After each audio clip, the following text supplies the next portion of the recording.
Picture a battery icon floating over your kitchen at night. One bar left. Half a salad on the counter, your phone glowing, the gym bag still by the door. You tell yourself the tank hit empty, so the ice cream won. There is just one problem. The fuel you have been budgeting your whole life may not exist. Here's the thing about the willpower-as-muscle story. It did not start as internet advice. It started as one of the cleanest metaphors psychology ever produced.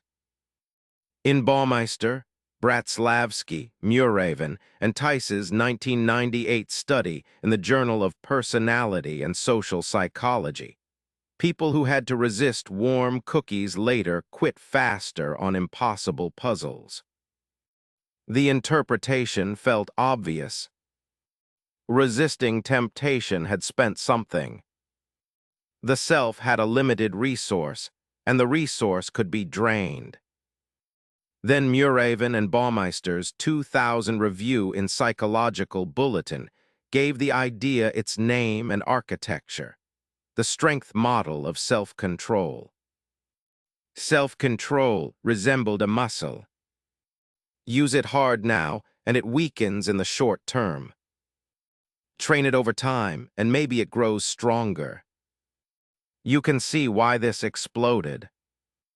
It made every 9 p.m. failure feel legible. The skipped workout, the angry text, the second drink, the browser tab you swore you would not open.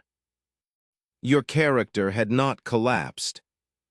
Your willpower muscle was tired. By 2010, Hager, Wood, Stiff, and Chatsasarantes published a meta-analysis in Psychological Bulletin, reporting a large ego depletion effect across hundreds of studies. For a while, this was not a fringe idea. It was textbook psychology. It was TED Talk psychology. It was the kind of finding that escaped the lab and became a private moral language. People began managing themselves like batteries. Spend less restraint in the morning. Save discipline for the important thing. Avoid decision fatigue. Do not waste your limited fuel. And for a decade, it sounded like settled science. It was also about to break. And this is where the tank did not empty. The first warning was not that every study was wrong. It was that the evidence looked too perfect. Carter and McCullough's 2014 analysis in Frontiers in Psychology argued that publication bias and small study effects were inflating the apparent strength of ego depletion. In plain English, small studies with dramatic results were visible, while small studies with boring results were less likely to become part of the story. Then Carter, Koffler, Forster, and McCullough's 2015 paper in Journal of Experimental Psychology. General ran a series of bias-corrected meta-analytic tests and found that self-control did not seem to rely on a limited resource in the way the model claimed. The effect did not merely shrink. It started to look unstable, almost ghost-like, depending on how you corrected the record. Then came the moment a mature science is supposed to respect. Hager and colleagues' 2016 registered replication report in Perspectives on Psychological Science tested ego depletion across 23 labs under pre-registered rules. Same broad idea. Planned in advance. Large enough to matter. The result was statistically indistinguishable from zero. This did not prove that effort never changes later behavior. Human beings are not machines. But it did something more damaging to the metaphor.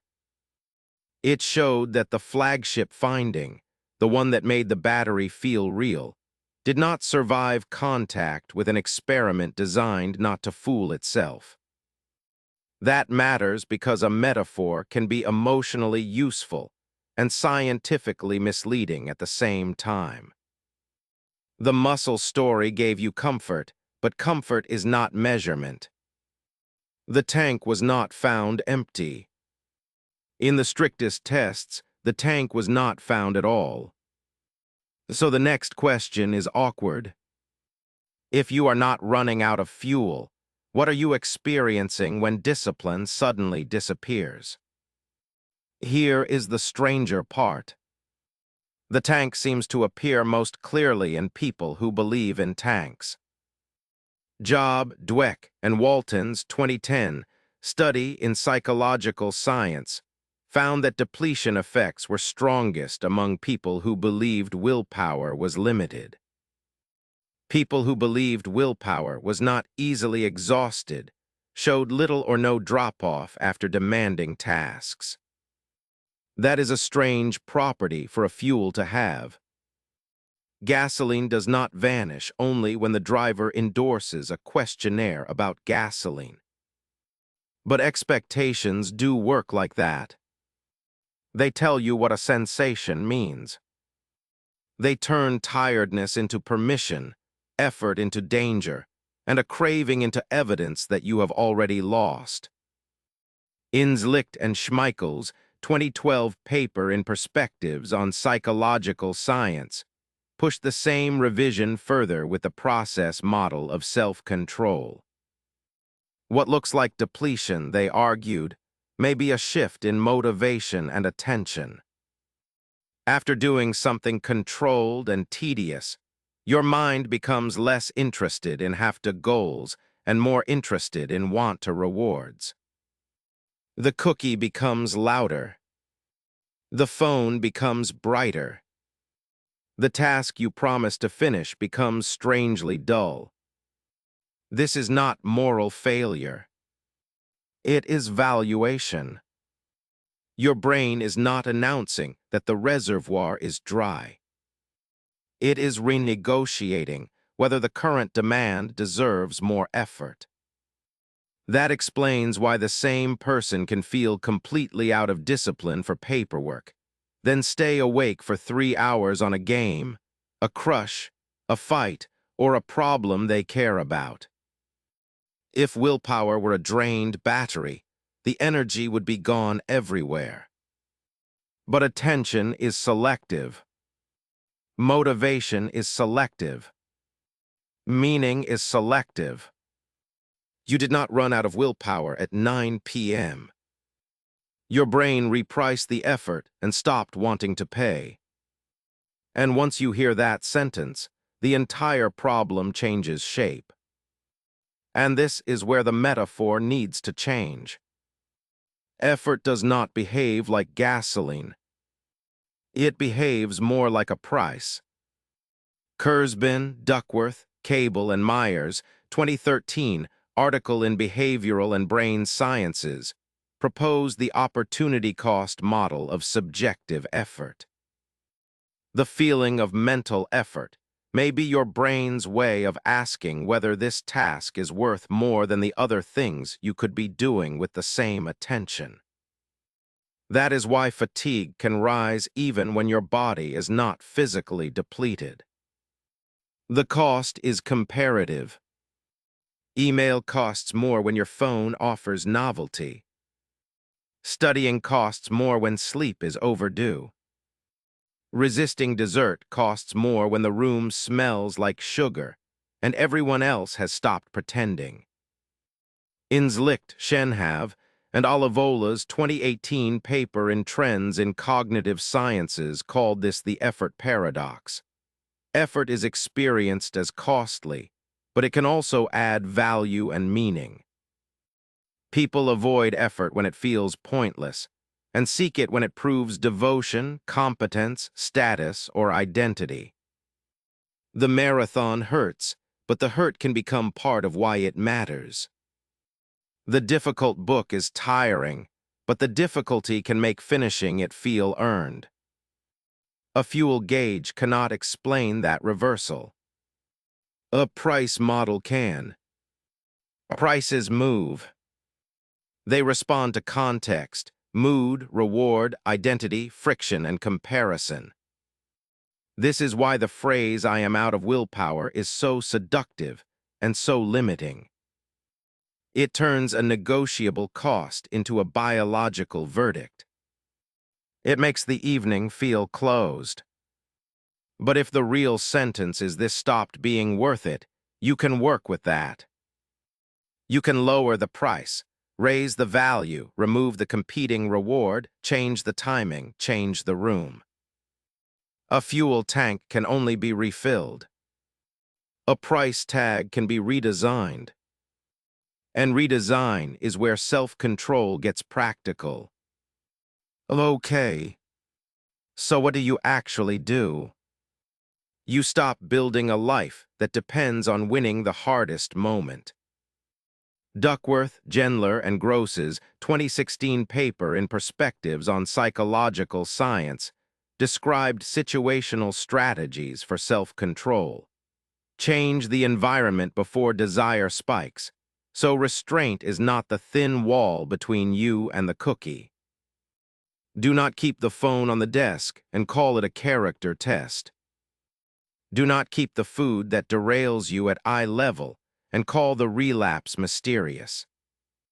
Move the cue before the craving becomes theatrical. Then build behavior that runs without a speech. Galler and Duckworth's 2015 study in Journal of Personality and Social Psychology found that people high in self-control often succeed because beneficial habits mediate their outcomes. They are not necessarily resisting more temptations with heroic force. Their good behaviors are more automatic. Wood and Neal's 2007 review in Psychological Review explains why. Habits are cue-driven. When the cue is stable and the response is practiced, behavior can happen with less deliberation and less drama. This is the unglamorous secret. Disciplined people often look powerful from the outside because the fight has been removed from the inside. Milievskaya and Inslicht's 2017 study in Social, Psychological, and Personality Science makes the point even sharper. Goal attainment was predicted less by successful resistance and more by experiencing fewer temptations in the first place. The winners were not standing in front of the cookie screaming no with better spiritual posture.